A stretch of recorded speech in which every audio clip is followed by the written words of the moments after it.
How many questions do you ask in a single day? A dozen? 100? We ask questions constantly. It's how we learn, how we connect, and let's be honest, how we find our keys. But have you ever really stopped to think about the simple little words that make all of that possible? Well, today, we're going to break down the essential tools of curiosity.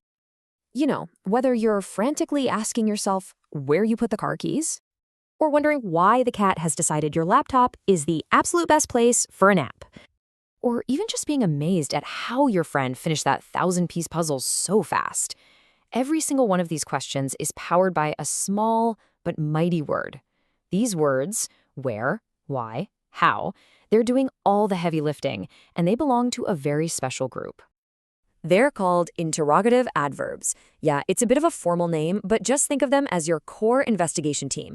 When, where, why, and how. Each one has a very specific job, helping us ask about time, place, the reason for something, or the way it's done. These 4 words are basically the foundation for almost every question we could ever want to ask. So, let's start with the 2 members of the team that help us get our bearings in the physical world. These are the ones that pin down the specifics of time and space. And honestly, it doesn't get more straightforward than this. You want to ask about time? You use when. You want to ask about a place or location? You use where. Super simple, super clear, and incredibly efficient. So, for instance, anytime you need to know the timing of something, when is your go-to, and it works for everything, past, present, or future. And when your question is all about location, where is the tool you grab? It helps you pinpoint a position, a destination, or pretty much any spot on the map. Okay, so we've got time and place covered. Let's move on from what happened and where to why it happened. All right, now we get to dig a little deeper. We're not just asking what happened anymore. We're trying to understand the reasons behind it and the method that was used. And this, right here, is where why and how jump into the spotlight. And again, the connection is just as direct.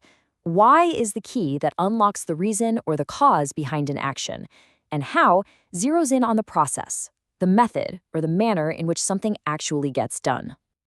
We use why all the time to understand motivation. It's that fundamental question that pushes us to look for explanations and find a purpose. And how helps us understand the way things are done. It's not just about the end result. It's about the technique, the skill, the process. But as we're about to see, how is kind of a superstar.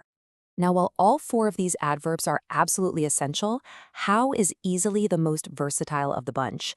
It can wear a ton of different hats, which really makes it the team's most valuable player. This is where how really shows off. On its own, it asks about manner, how many for a quantity, and how serious for the degree. It's a true multi-tool for asking questions. Okay, now here is the absolute coolest part about how all this works. When you ask a question using one of these interrogative adverbs, the answer you get back will also function as an adverb. The question and the answer are like perfect grammatical mirrors of each other. It's pretty neat. So let's take the question, when should I water the plants? You could give a simple one-word answer. Later. That's an adverb. Or you could use a short phrase, like in the morning. That's an adverbial phrase. You could even use a full clause with its own subject and verb, like when the sun goes down.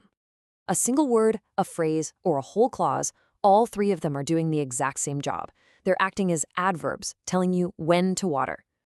So we know how to use these words to kick off a question, but what happens when you need to embed that question inside of another sentence? Well, that's when we get something called an indirect question. Check out this transformation. A direct question, like, where are my headphones, can be tucked inside a larger statement, and it becomes, she wants to know where your headphones are. Or, when did we first meet? Becomes, do you remember when we first met? See that?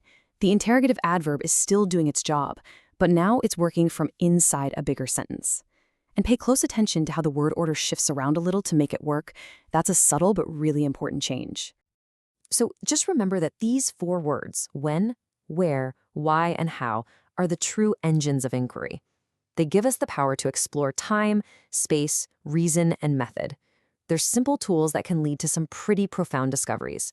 So now that you understand the why and the how of asking questions, what will you ask?